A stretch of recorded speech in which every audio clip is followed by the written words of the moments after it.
What happens when the most feared man in the city, a Mafia boss known as the Trident, sees something he shouldn't? He notices the new Maid, the one who is silent as a shadow, the one who flinches if you even look at her. He sees the scars she keeps hidden beneath her cheap uniform.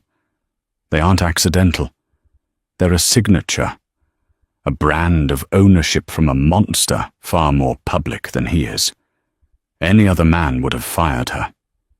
But Marcus Bianco isn't any other man.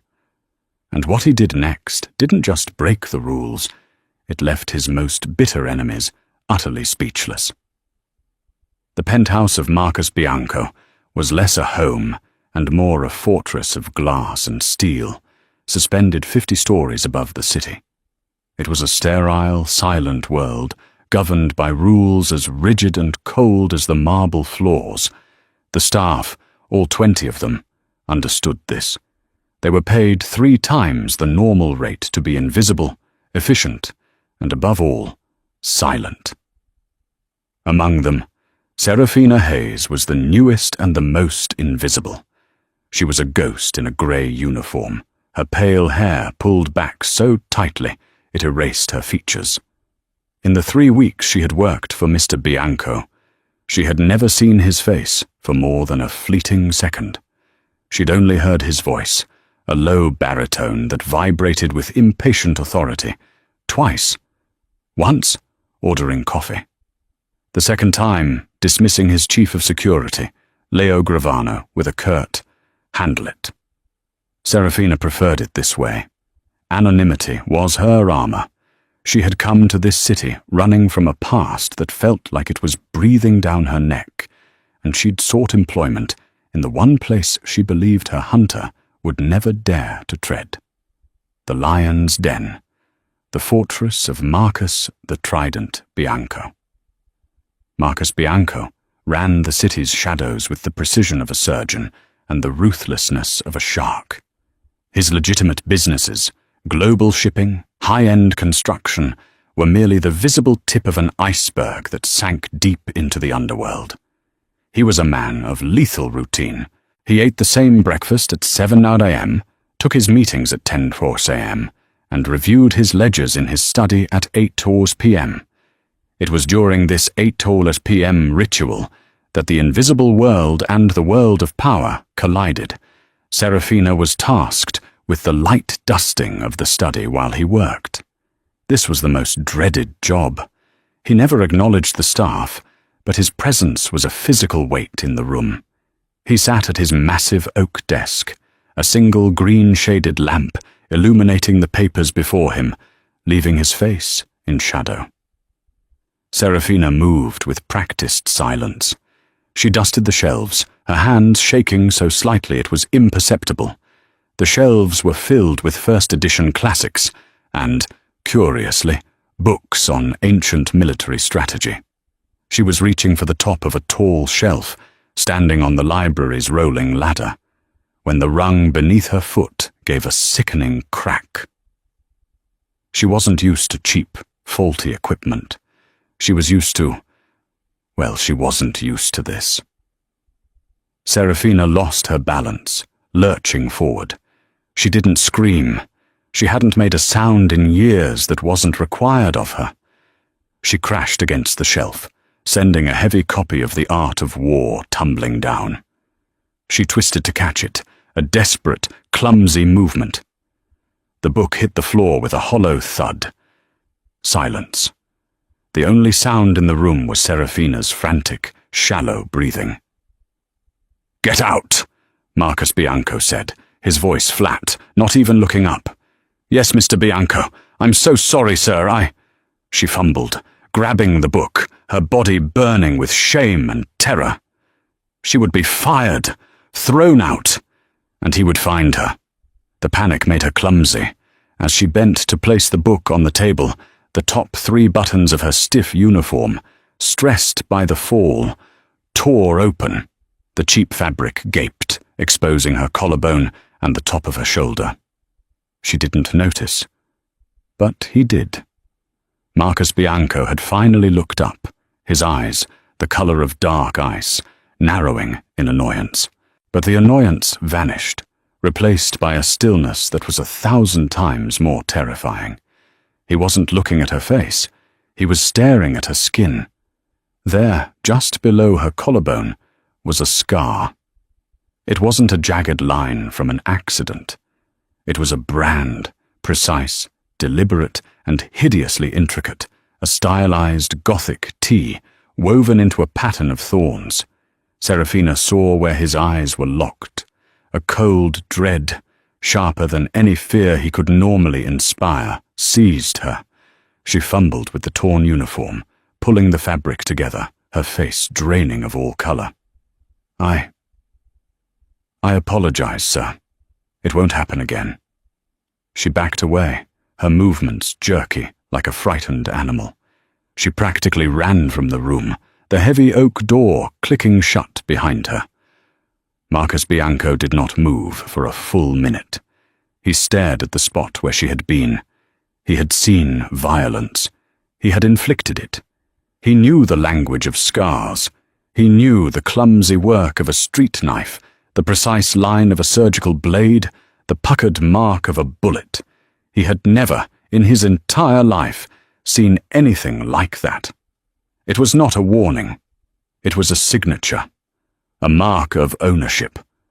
The most feared man in the city picked up his phone. His right-hand man, Leo Gravano, answered on the first ring. "Leo," Marcus said, his voice dangerously quiet. "The new maid. The one named Serafina Hayes. I want to know everything. Who she is, where she came from, and who gave her that scar."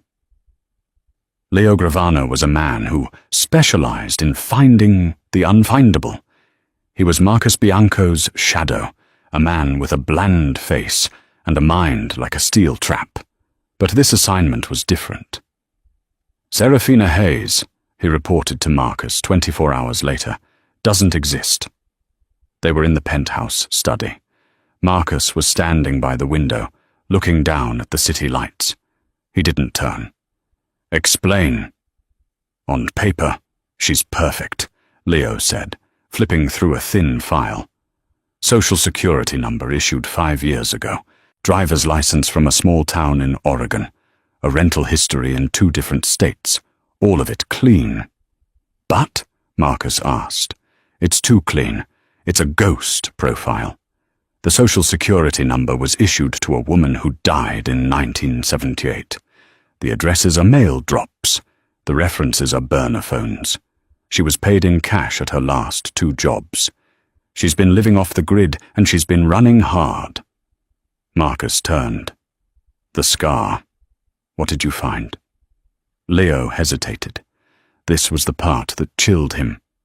"I sent a discreet photo of the design to a few specialists, an old-world tattooist in Sicily, an information broker in Berlin. I got 1 hit. It's not a Mafia mark. It's not cartel. It's personal. The name, Leo. Richard Thorne." The name landed in the room like a grenade. Marcus's expression didn't change, but a muscle in his jaw tightened. Richard Thorne was not Mafia. He was, in many ways, worse. He was a new money royalty, a billionaire financier whose company, Thorne Global, had a stake in half the city. He sat on charity boards with names like Rockefeller and was rumored to be the kingmaker behind the new mayor. He was publicly untouchable, a man who smiled on magazine covers and attended galas. In the shadows, however, on the same dark web that Leo trawled, Thorne was known for something else. He was a collector, of art, of companies, and of people.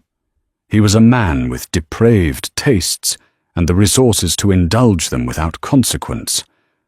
"Thorne," Marcus said, the name tasting like acid.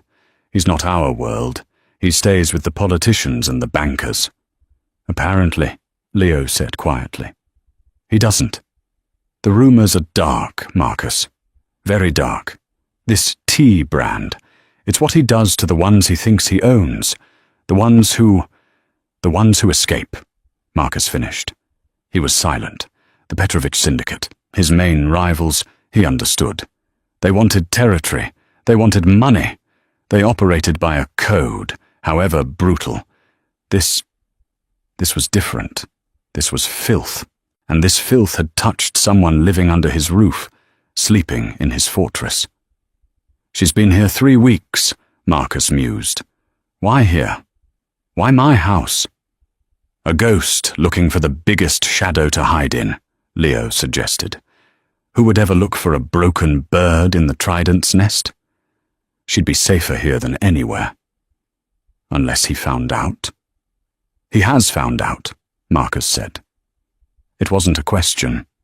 This accident yesterday, it wasn't an accident. Leo looked confused. "The ladder? She's been here 3 weeks, meticulous, silent, perfect. Then suddenly, she breaks a ladder and tears her own uniform?" "No." Marcus walked to the spot where she had fallen. "She was desperate. She knew she'd been made. She was trying to get me to see it. It was a gamble, a desperate, last-second plea for help from the only person in the city more dangerous than the man hunting her." "What are your orders?" Leo asked. "We can give her cash, a new identity. Send her to Milan." "No." Marcus's voice was final. "He's hunting on my territory. He's marked someone in my home. He's made it my business." He looked at Leo, his eyes cold. "Double the security on every floor. Lock down the elevators. No one enters or leaves this building without your personal clearance. And bring Serafina Hayes to me. It's time she and I had a real conversation." The penthouse was silent, but it was a new kind of silence. It was the charged, heavy quiet of a fortress preparing for a siege. Every vent, every doorway, every elevator now had a discreet, armed guard. Serafina was escorted to the study not by a fellow maid, but by Leo Gravano himself. She was trembling, believing this was the end. She was being handed over. When she entered, Marcus Bianco was standing exactly where he had been the night before, by the window. He had dismissed the rest of the staff for the night. It was just the 3 of them. "Mr. Bianco," she began, her voice a reedy whisper. I can leave. I never meant to bring—" "Sit," he commanded. She sat on the edge of a leather chair, her hands clenched so tightly her knuckles were white. "Your name is not Serafina Hayes," Marcus stated. She flinched, a small, violent tremor. "No." "What is your real name?" "It doesn't matter," she whispered, tears welling. "It's a name he owns." "He doesn't own anything in this building," Marcus said, his voice cutting. "He knows you're here. You knew he knew. That's why you staged that fall. You wanted me to see his mark." Serafina's composure shattered. The tears she had held back for years began to fall. "I didn't know where else to go. I've been running for 2 years. I change cities. I change my hair. I change my name. And he always finds me. He has people everywhere. Police. Private investigators. He enjoys the hunt." "Tell me," Marcus said. And so the story spilled out. Her real name was Alina. She had been a musician, a cellist recruited to play at one of Richard Thorne's lavish parties. He had taken an interest in her, offered her patronage. It was a golden dream that quickly became a gilded cage. He wasn't a lover.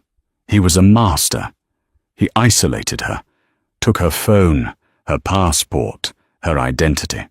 He told her she was his finest acquisition. She was one of several, kept in a penthouse far more opulent and terrifying than this one. "The scars," she choked, instinctively touching her collarbone. He calls it his patron's mark, a sign of his generosity. He did it. He did it while he made the others watch, to show them what happened if they tried to run. She had run. A sympathetic driver, a moment of distraction. She had slipped out with nothing but the clothes on her back, and $10,000 she had managed to steal. For 2 years, she had been a ghost. "I saw a news report last week," she whispered, shaking. "He was at a city planning meeting. He's here. I knew it was only a matter of days. I saw this job. I thought he's a billionaire. You're you. You're rivals, aren't you? I thought he would never, ever step foot on your property. I thought it was the one place I could be invisible." "You were wrong," Marcus said. "He's been making inquiries. A man matching his description was seen across the street, watching this building." Serafina let out a sound, a pure, hopeless sob. "Then it's over. Please, just don't let him take me. I'd rather die." Marcus watched her. He saw the raw terror. He saw the brand that defiled his sense of order. Richard Thorne was a man who believed money and public status made him a god, free to poach and brand and discard. "Leo," Marcus said. Leo stepped forward. "You will escort Ms. Hayes, a liner, to the master guest suite on the 48th floor. She is not to leave it. 2 of my best men are to be posted outside her door. She is not to be referred to as staff. She is my guest." Alina looked up, her tear-streaked face a mask of confusion. "Guest? I don't understand." Marcus walked from the window, stopping directly in front of her. He was close enough that she could see the flecks of gold in his dark eyes. He didn't look at her with pity, which she was grateful for. He looked at her with something far more potent: resolve. "You are correct, Alina. He and I are not in the same business. But he has made a critical error in judgment. He has come onto my territory, to claim someone who is now under my roof." He tilted his head. "You are no longer running. He is." "You can't," she breathed, horrified. "You don't know him. He's not like your rivals. He doesn't use guns. He uses senators. He uses judges. He will ruin you in the press. He's legitimate." A cold, thin smile touched Marcus Bianco's lips for the first time. It was a terrifying sight. "Good," he said. "He'll never see me coming." The next 3 days were a blur of silent, intense activity. The Bianco penthouse became a war room. Marcus didn't leave. He brought in his top people, not the muscle, but the brains.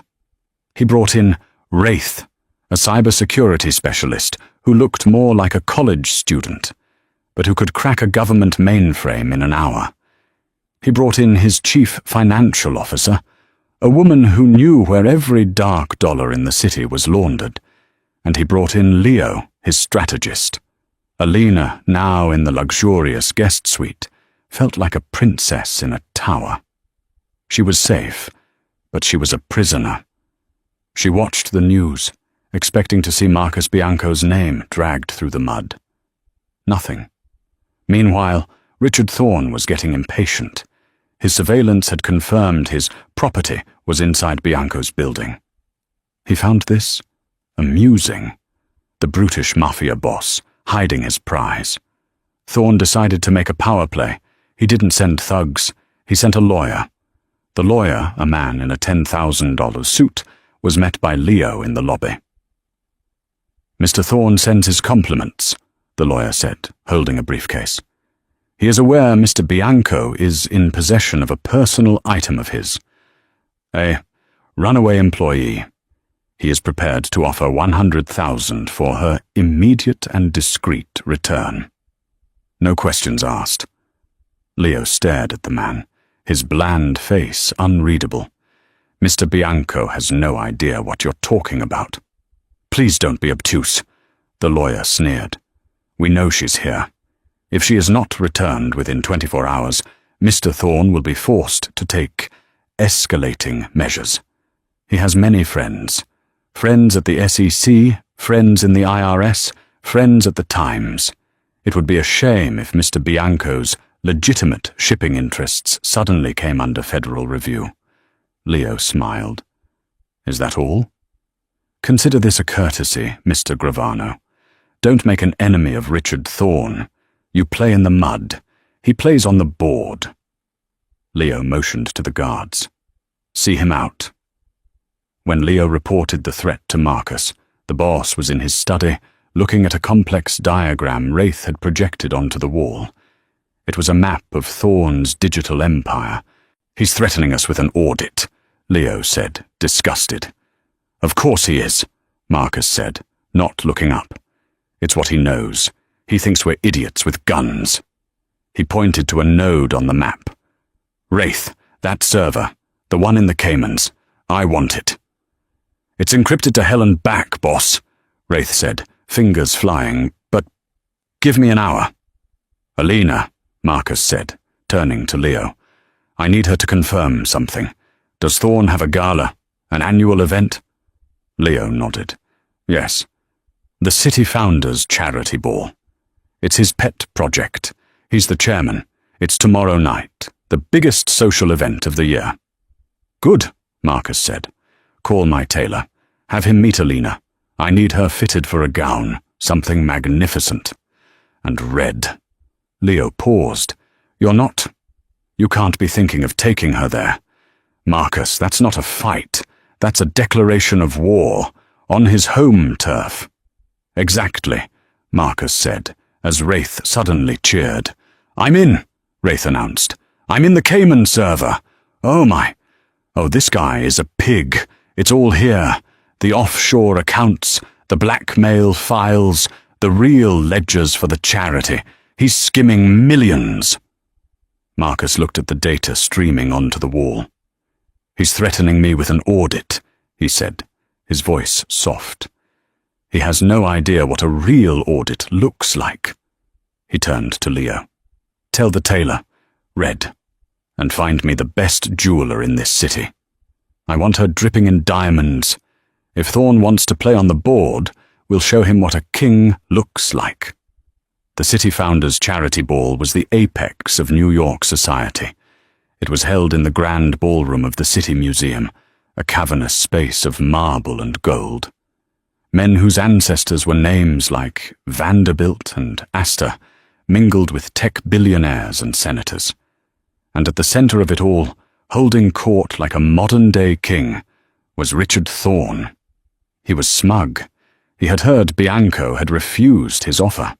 A foolish, proud move from a common criminal. Thorne was already making the calls to have Bianco's shipping containers indefinitely delayed at the port, to have his bank accounts frozen. It was a simple matter of pest control. Then, at 9:00 p.m., the grand doors of the ballroom opened. A murmur rippled through the crowd, which then turned into a stunned, collective silence. Marcus the Trident Bianco had arrived. He never came to these events. He despised the legitimate elite. But it wasn't his presence that caused the intake of breath. It was the woman on his arm. She was unrecognizable. Her pale hair was styled in soft waves, cascading down her back. She wore a custom-made gown of deep, blood-red silk that seemed to flow like liquid around her. Around her throat was a necklace of brilliant cut diamonds that a queen would envy. But it was her face that shocked them. She was terrified. Her hand was gripping Marcus's arm. But she was not bowed. Her chin was up. Her eyes were clear. It was Serafina. It was Alina. She had fought Marcus, begged him not to make her go. He'll see me. He'll kill you. He will see you, Marcus had replied, as he personally fastened the diamond clasp. And he will see that you are with me. You will not hide. Not anymore. Now, as they walked into the ballroom, the sea of black tuxedos and designer gowns parted for them. Marcus walked as if he owned the building, his eyes locked forward. Richard Thorne saw them. His wine glass, halfway to his lips, froze. His face, usually a mask of pleasant charm, contorted in a flash of pure, narcissistic rage. This was not just defiance. This was an insult of the highest order. Bianco was parading his stolen property in front of his world. Thorne set his glass down and began to walk toward them, his security detail moving with him. The music in the ballroom seemed to fade. "Bianco," Thorne hissed, stopping a few feet away. His eyes were not on Marcus. They were devouring Alina, his gaze filled with a terrifying promise of pain. "You are a very, very stupid man.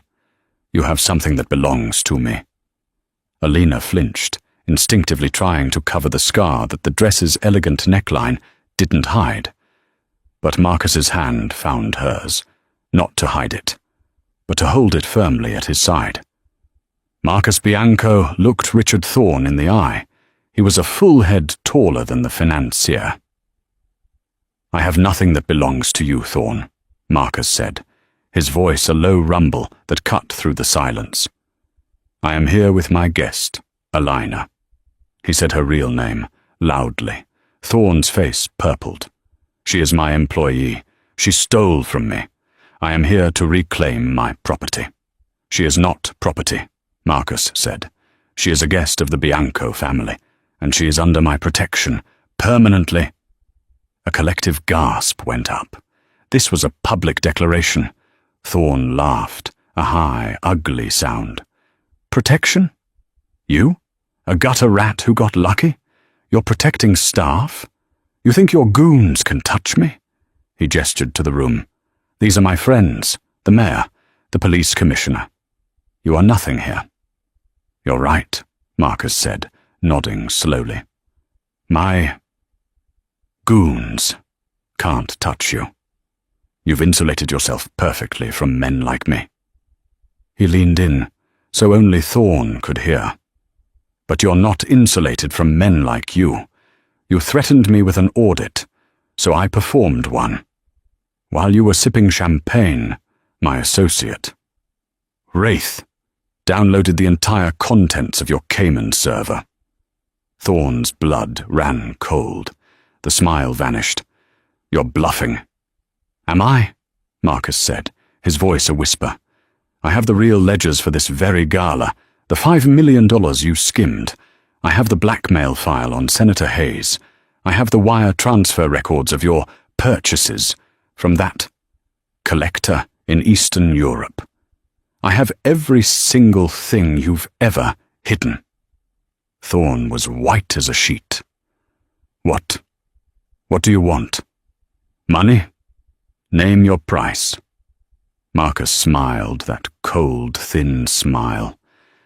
"I want you to understand something. You put your hands on her. You put your filth on someone who was in my home. You didn't just break her, you broke my rules. And as for what I want," Marcus straightened up, his voice ringing out for all to hear, "I want to watch you burn." He looked at Alina, who was staring at him, stunned. "Are you enjoying the party?" Before she could answer, 2 uniformed police officers, followed by 3 men in dark FBI windbreakers, entered the ballroom. They walked past the shocked socialites, past the mayor, and stopped directly in front of Richard Thorne. "Richard Thorne," the agent said, his voice flat, "you are under arrest for wire fraud, embezzlement, and violations of the Federal Racketeer, Influenced and Corrupt Organizations Act." Thorne looked at Marcus, his eyes wide with disbelief. You called the feds? On yourself?" Marcus just watched him, impassive. "You idiot!" Thorne screamed as they cuffed him. "You'll be next. They'll investigate you." "They will," Marcus said. "And they'll find a legitimate shipping magnate who just gave them the biggest white-collar criminal of the decade on a silver platter. They'll be giving me a medal." As they dragged a screaming, protesting Richard Thorne out of the ballroom, Marcus Bianco turned to the stunned crowd. He raised his glass. "A toast," he said, "to charity." The arrest was only the beginning. What Richard Thorne, and indeed the entire city, had failed to understand was that Marcus Bianco was a new kind of boss. He didn't rule with fear alone, he ruled with information. What Marcus did next was what left even his enemies, the battle-hardened Petrovich family, speechless. They had expected a war. They had expected car bombs, bloody ambushes, a brutal consolidation of power. When they heard Thorne had been arrested by the feds, they laughed. Bianco had invited the wolves into the city. He was finished. But the next morning, the real attack began. Marcus hadn't just given the FBI the information on Thorne. That was merely the opening shot. He had, in the span of 12 hours, systematically and brilliantly dismantled Richard Thorne's entire life, using Thorne's own weapons against him. At 8 a.m., a dossier was leaked to every major news outlet. It wasn't from a Bianco source. It was from a concerned whistleblower inside Thorne Global. It contained the irrefutable proof of Thorne's charity skimming. The very families he had mingled with, the Rockefellers, the Astors, the new tech giants, were publicly named as victims of his fraud. By 9 a.m., Thorne Global's stock had entered a freefall. At 10 a.m., the blackmail file on Senator Hayes was anonymously delivered, not to the press, but to the senator's political rival, a bulldog congresswoman known for her ambition. By 10:30 a.m., she was on the steps of the Capitol, demanding a full ethics investigation into Thorne's lobbying and the senator's corrupt dealings. Thorne's political umbrella vanished in an instant. At noon, Wraith activated the final payload. He leaked Thorne's private ledgers. But he didn't leak them to the IRS. He leaked them to Thorne's wife and his mistress and his other mistress. Simultaneously, he leaked Thorne's private, disgusting messages about his friends on the charity board to the entire charity board. By 3 p.m., Richard Thorne was not just an arrested criminal, he was a social pariah. His wife had filed for divorce. His partners had invoked emergency clauses to oust him from his own company. The banks, seeing the RICO charge, had frozen every last one of his personal and corporate accounts. The head of the Petrovich family sat in his own dark office, watching the news reports. He had 3 sniper teams ready, expecting retaliation from Bianco for a recent skirmish. Instead, he was watching Bianco's enemy be legally and socially dismembered without a single shot fired. Marcus hadn't just killed his rival. He had erased him. He had made it so Richard Thorne had never mattered. He had used the legitimate world's own rules, the IRS, the SEC, the media, and social shame, as a weapon more devastating than 1,000 bullets. The Petrovich boss poured himself a drink. "Do not," he said to his son, "ever, ever make an enemy of that man. He is not a gangster. He is something else."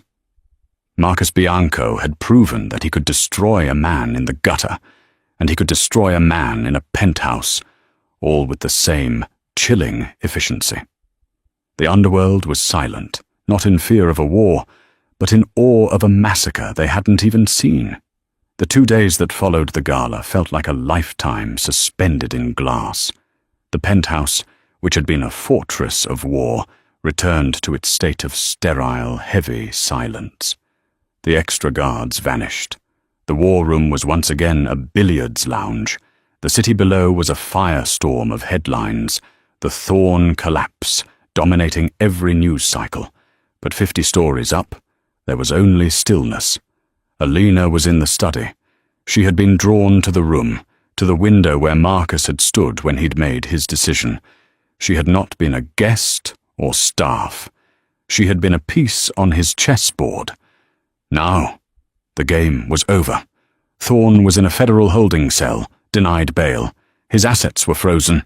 His wife had filed for divorce. His world was ash. She was free.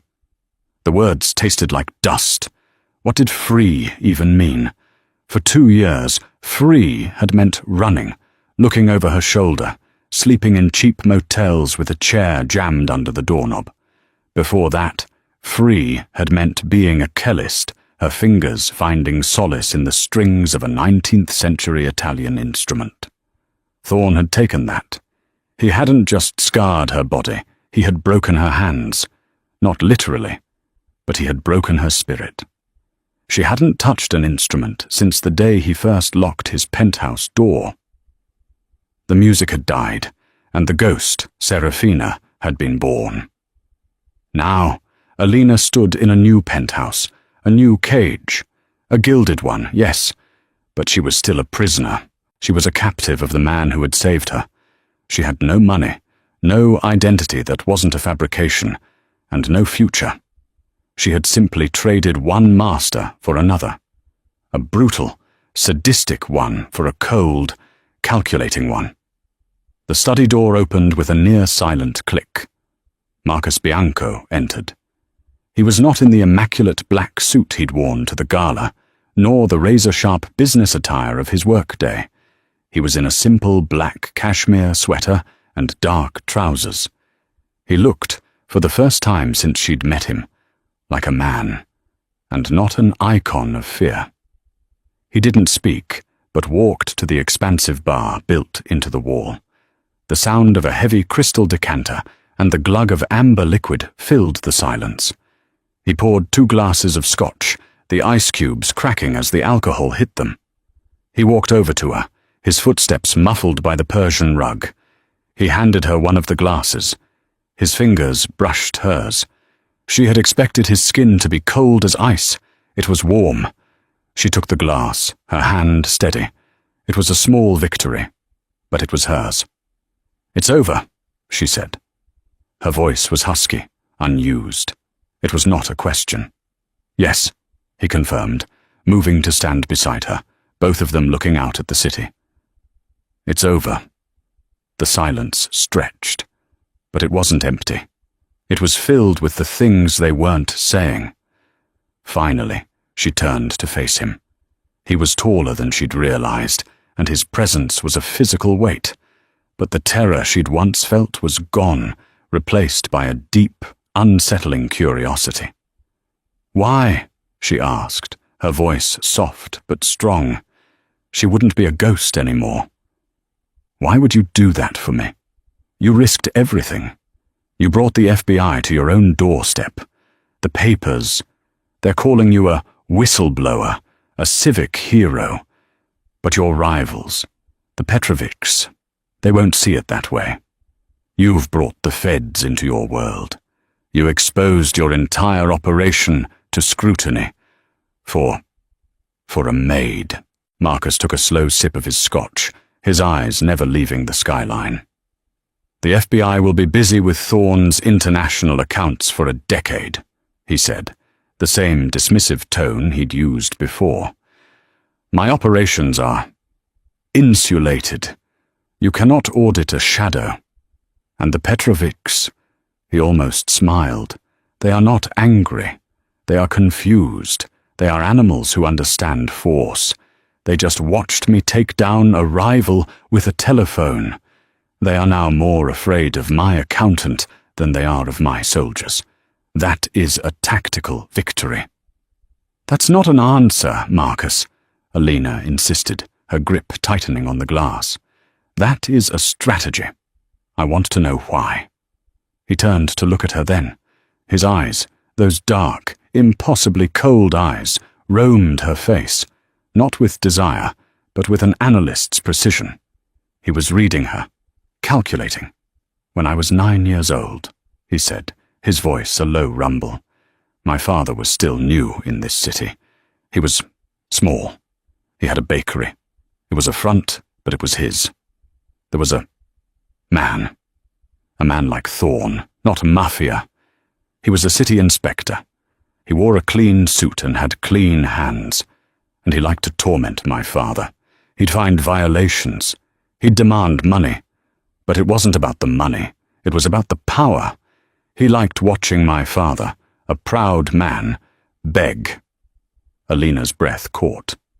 "One day," Marcus continued, his gaze becoming distant, "the inspector came in and saw my mother. He said my father's debt could be renegotiated. He put his clean hand on her arm. Marcus looked down at his own hand, clenching it slowly. My father did what he had to do. The inspector vanished, but the bakery was lost. The feds came. My father was gone for a long time. We lost everything because of a man who thought his legitimacy made him a god, who thought he could touch what wasn't his. He finally looked back at her, his eyes locking on hers. There are two types of evil, Alina. There is the evil that fights for power, for family, for territory, for respect. It is a war, and it has rules. Then there is the evil that poisons, the kind that enjoys the pain, the kind that breaks things just to watch them shatter. That is an offense to order. Thorn was filth. He disrespected my house. He underestimated me. He raised his free hand, but did not touch her.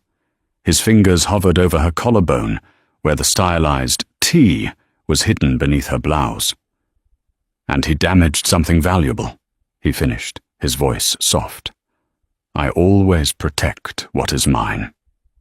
The implication hung in the air, thick and heavy. Alina looked at the scar, and then back at him. The mark was still there. It would always be a part of her. But in his story, she suddenly understood his rage. It wasn't just for her. It was for his mother. It was for the 9-year-old boy who had lost everything. She realized the terror was gone, replaced by something else entirely. A connection. A dangerous, frightening understanding. And am I yours, Marcus? She whispered. Before he could answer, his phone, which had been silent on the bar, buzzed. A single, discreet text. Marcus glanced at it. The warmth, the vulnerability, the past. It all vanished. The mask of the trident snapped back into place. His jaw tightened, and his eyes went flat and cold. What is it? Alina asked, a new kind of dread creeping in. Leo, Marcus said, his voice clipped. He's in the lobby. Is something wrong? Stay here. Do not leave this room.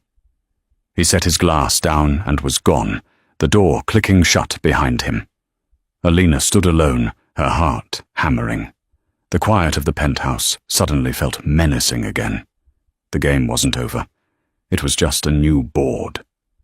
She waited for what felt like an hour, but was likely only 10 minutes. The study door opened again. This time it was Leo Gravano, his face as bland and unreadable as ever.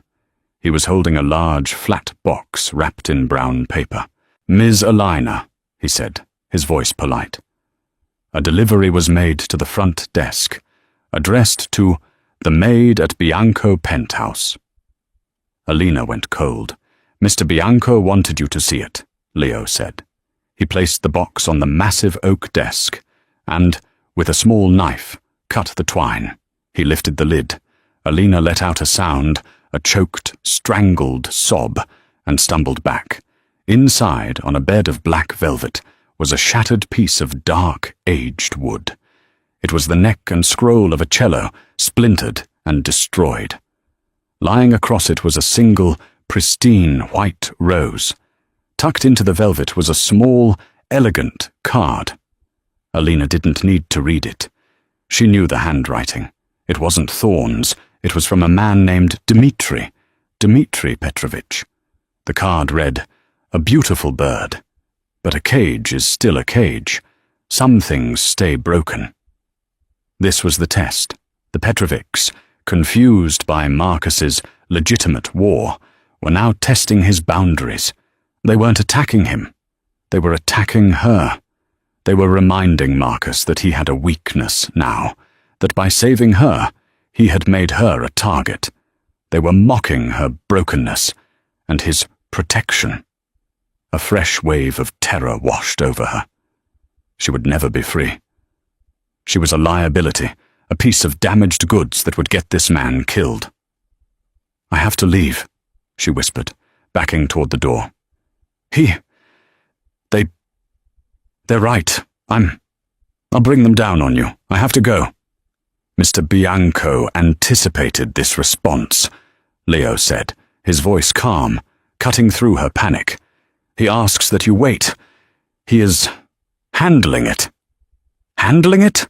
Alina cried, her voice rising. "They're sending me parts of my past. They know who I am. They're going to kill me just to prove a point to him." "No," a new voice said. Marcus was standing in the doorway. He hadn't been gone for more than a minute. His face was a mask of cold fury. He walked past her and stared down at the broken cello, at the white rose. "They are not sending you a message, Alina," he said, his voice dangerously quiet. "They are sending me one." "It's a threat," she choked out. "It is a miscalculation," Marcus corrected. He turned to her. The anger in his eyes was profound. But it wasn't at her. It was a controlled, Arctic rage. Thorn was a pig who needed to be slaughtered. The Petrovics, they are professionals, but they just made an amateur mistake. They confused a strategic asset with a liability. He picked up the white rose, twirling it in his fingers. "They think because I didn't use bullets on Thorn, I have forgotten how." He walked to his desk and hit an intercom. "Wraith, I need you." A moment later, the young, hoodie-wearing tech specialist appeared. "Boss?" Marcus gestured to the broken cello. "The Petrovics are feeling poetic. I want you to find their new shipping route, the one they are moving through the Bosphorus, the one they think is a ghost." Wraith's eyes lit up. "The Perseus line? Oh, that's not a ghost. That's a leaky faucet. I've been in their servers for a week. What do you need?" "I want you to contact the port authorities in Istanbul," Marcus said. "Use an anonymous encrypted line. Tell them a shipment of antiquities, specifically priceless, stolen Sumerian artifacts, is being smuggled on the Macedonia, set to dock in..." He glanced at his watch. 4 hours. Give them the exact container numbers. Wraith grinned. "There are no artifacts, boss." "There are now," Marcus said. "My associates in Istanbul are loading them as we speak. The Petrovics will be very surprised to learn they are in the smuggling business." "And the ship?" Wraith asked. "Will be seized, the crew arrested, the ship impounded indefinitely. The route will be burned, and their new partners in Ankara will be in a federal prison by morning. See to it." "Yes, boss," Wraith said, and vanished. Marcus turned back to Alina. She was staring at him, her mind reeling. He had just, in the span of 30 seconds, crippled his largest rival's new, multi-million-dollar venture. As a response to a broken piece of wood. He picked up the card from Dmitri Petrovich. "They wanted to remind me that some things stay broken." He then did something she never expected. He walked to the fireplace, a modern glass and steel installation, and with a click, a ribbon of blue flame appeared. He dropped the card and the rose into the fire. They watched it curl and blacken. "He's wrong," Marcus said, turning back to her. Alina was trembling, but not from fear. It was anger. A deep, cold anger she hadn't felt in years. The fear was finally, burning away. "They think I'm a broken toy," she said, her voice shaking with this new, raw emotion. Thorn. He took my music, and now they use it to mock me." "Yes," Marcus said. He saw the fire in her eyes, the shift from victim to survivor. It was the same look he'd seen in the mirror when he was a boy. "I am not a liability, Marcus," she said, stepping toward him. "No," he agreed. "You are not. I am not broken. No, you are forged." He walked back to his desk, but this time he opened a drawer. He pulled out not a weapon, not a file, but a simple, brand-new silver laptop. He placed it on the desk, near the box with the shattered cello. This is what they see, he said, gesturing to the box. A broken past, a weakness. He tapped the laptop. This is what I see. A future. A weapon. Alina looked at him, confused. The Thorn Foundation, Marcus explained, is bankrupt. Its assets are being liquidated by the federal government to pay his victims.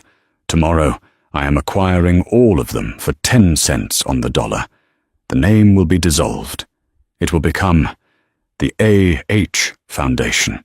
Her initials, Alina Hayes, the name he had used for her. No, her real initials, Aluna. Her real surname was Harris. He knew. Its mission, he continued, will be to provide legal services, new identities, and financial aid to victims of men like Thorn, people who have been erased. It will be a ghost organization with very, very real teeth, and it will need someone to run it. Someone who understands its mission. Someone I can trust. She stared at the laptop, at this offer. It wasn't a cage. It wasn't protection. It was a job. It was a purpose. He wasn't just saving her. He was empowering her. He was giving her a sword. I don't know how to run a foundation, Marcus. I'm a musician. You were a musician, he corrected her, not unkindly. You are a woman who ran from the most powerful man in the city for 2 years and survived. You are a woman who walked into hell and came back with fire in her eyes. You will learn the business. I will teach you. She looked from the burned cello part to the new laptop, the end of one life, the beginning of another. Thorn saw you as a possession, Marcus said, his voice low. He was a fool. A possession is a thing. It can be broken. A person. A person has value he could never understand. He put his mark on you to show he owned you. He gestured to the laptop, to the new life he was offering. This, he said, this will be your mark on the world. A much, much deeper one. You will not be my weakness, Alina. You will be my new trident. She finally understood. He hadn't just saved her from a monster. He had seen the monster's mark and recognized a fellow survivor. He wasn't offering her safety. He was offering her revenge, served cold and legally, on a balance sheet. Alina looked at the man who had destroyed her enemy, crippled his rival, and was now offering her an empire. She reached out, and, instead of taking the laptop, she held out her hand. Marcus looked at it for a moment. Then his own hand met hers. It was not a romantic gesture. It was not a plea for help. It was a handshake, a deal, a partnership forged in fire and sealed in ice. I accept, Alina Harris said. And for the first time in the fortress of glass and steel, Marcus Bianco smiled. It was not a cold smile. It was a smile of recognition. The boss was no longer alone. They say the devil you know is better than the one you don't.